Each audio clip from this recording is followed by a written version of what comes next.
How to use solar sun shading estimator. Welcome to Building Knowledge 101. Watch as we share how to use the solar sun shading estimator tool to evaluate the impact of sunshades on building design. When you're working with an owner and you're looking at daylight strategies, quite often your owner's going to want to know, well, what's the payback? You've told me that natural lighting is going to reduce operating cost. So how do we validate that? How do we show the business proposition that the initial cost of adding shades to an elevation is going to increase the initial cost, but the long-term operating cost is going to go down? So how do we validate that? There are a number of tools available. Here's one specific one I want to show you that will validate the benefit of a shading on an elevation for an owner. So tools like this are fairly similar. You're going to start with identifying the specific project location. This is important because it's going to determine the latitude, and that's going to determine the angle of the sun hitting the elevation. So we identify the project location, then the orientation of the building. The elevation we're looking at, is it on the south? Is it on the southwest, the east, southeast? Where is it located? Then we want to identify or describe the room behind the elevation that the sunlight is going to be entering into. And then last of all, enter your glass performance properties. The solar heat gain, U factor, visible light transmission, enter those. So once that's all in, the system will now start to calculate the performance. So now we're going to lay out the elevation. First of all, we're going to pick what type of shading is it. So you can see you have the option of outriggers, vertical blades, horizontal blades. Then second of all, what is the framing system that's carrying the shade? So is it a storefront? Is it a curtain wall system? Then we're going to look at percentage of glass to metal.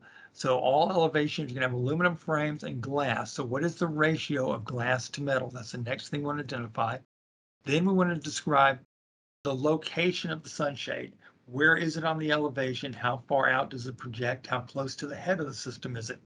And systems like this will allow you to compare different scenarios. If you want to look at how is a projected shade going to work on this elevation versus blades on the elevation. So here we built two scenarios. On the right is a scenario one with projecting sunshades, and on the left is a scenario one. On the right is scenario two with just a single blade. So we're going to compare that.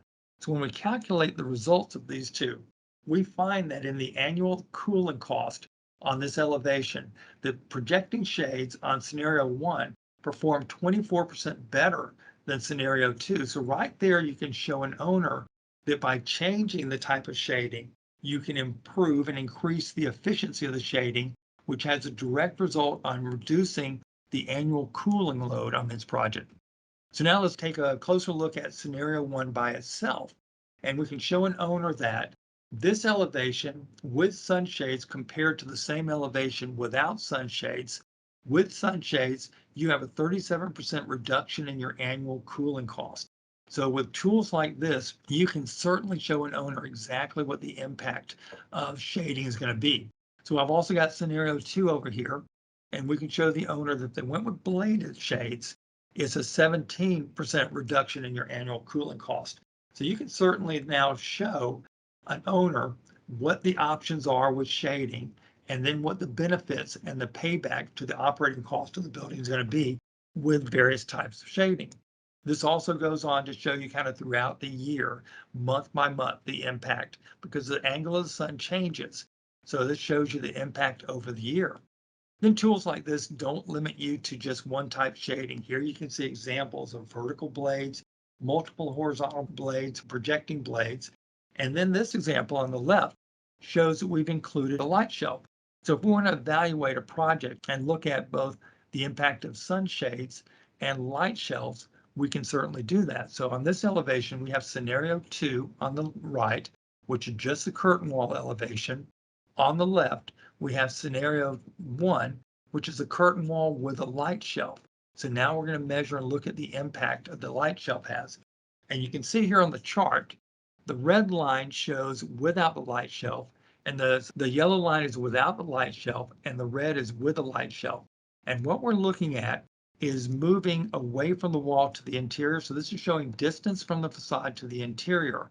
And you can see without a light shelf, the yellow line, the amount of daylight reaching the interior is dropping off fairly rapidly, where the red line with a light shelf it's carrying it deeper to the interior. So you can certainly show an owner that incorporating a sunshade and a light shelf has a definite impact and benefit to the building. That is all we have time for in this video. If you'd like to watch more of our 101 video series, subscribe to our YouTube channel, Kawneer Company, Inc.